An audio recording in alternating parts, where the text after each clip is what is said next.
السلام عليكم ورحمة الله وبركاته. الحمد لله.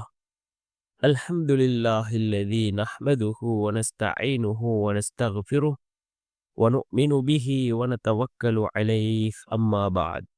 அன்பிற்குரிய அல்லாஹ்வின் நல்லடியார்களே, அன்பு சகோதரர்களே, நாம் தொடர்ச்சியாக பார்த்து வரக்கூடிய துஆக்களினுடைய திக்ருகளினுடைய தொகுப்பில் இன்று நாம் பார்க்க இருக்கின்ற விடயம் என்னவென்றால், இன்று இரவு நாம் இந்த இஸ்திக்ஃபாரை 70 தடவைகள் ஓதுவோம்.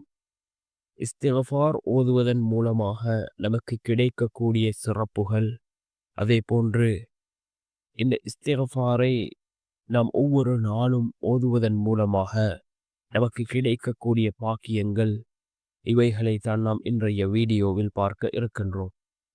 அன்பார்ந்த சகோதரர்களே, அல்லாஹ்வின் நல்லடியார்களே, ரசூலுல்லாஹி ஸல்லல்லாஹு அலைஹி வஸல்லம் அவர்கள் முன்பின் பாவம் மன்னிக்கப்பட்ட நபி, பாவமே செய்யாத நபி. இவர்களே ஒவ்வொரு நாளும் 70 முதல் 100 தடவைகள் இஸ்திக்ஃபார் செய்யக்கூடியவர்களாக இருந்தார்கள். தினம் தினம் பாவம் செய்யக்கூடிய நாம் எந்த அளவுக்கு அதிகமாக இஸ்திக்ஃபார் செய்ய வேண்டும்? அன்பார்ந்த சகோதரர்களே, அல்லாஹ்வின் நல்லடியார்களே, இஸ்திக்ஃபார் செய்வதன் மூலமாக பலவிதமான பாக்கியங்கள் கிடைக்கின்றது.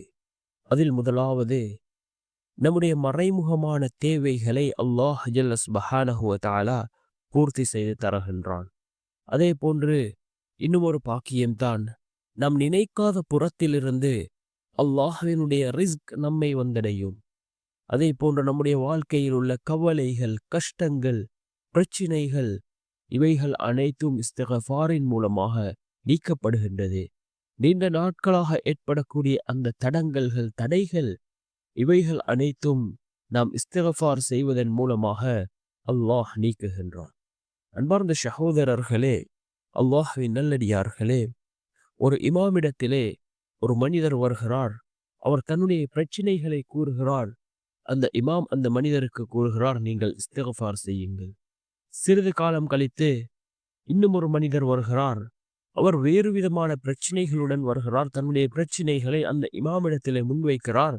அந்த இமாமிற்கும் அந்த இமாம் அந்த மனிதருக்கும் கூறுகிறார், நீங்கள் இஸ்திக்ஃபார் செய்யுங்கள். இன்னும் சிறிது காலம் கழித்து இன்னும் ஒரு மனிதர் வருகிறார். அவர் அவருடைய பிரச்சனையை அந்த இமாமிடத்திலே கூறிய பொழுது அந்த மனிதருக்கும் அந்த இமாம் கூறுகிறார், நீங்கள் இஸ்திக்ஃபார் செய்யுங்கள் என்று. இதனை கவனித்துக் கொண்டிருந்த அந்த இமாமினுடைய மாணவர் அந்த இமாமை பார்த்து கேட்கிறார், 3 மனிதர்கள் வந்தார்கள், 3 விதமான பிரச்சனைகளுடன் வந்தார்கள், மூவருக்கும் நீங்கள் ஒரே விதமான பதிலைத்தான் கூறினீர்கள் என்று கேட்டபொழுது அந்த இமாம் கூறினார்கள், எல்லா விதமான பிரச்சனைகளுக்கும் தீர்வு இஸ்திக்ஃபாரிலே இருக்கின்றது என்று அந்த இமாம் அவருடைய மாணவருக்கு கூறினார். நாம் அதிகமாக இஸ்திக்ஃபார் செய்வோம். ஏராளமான இஸ்திக்ஃபார்கள் இருக்கின்றது.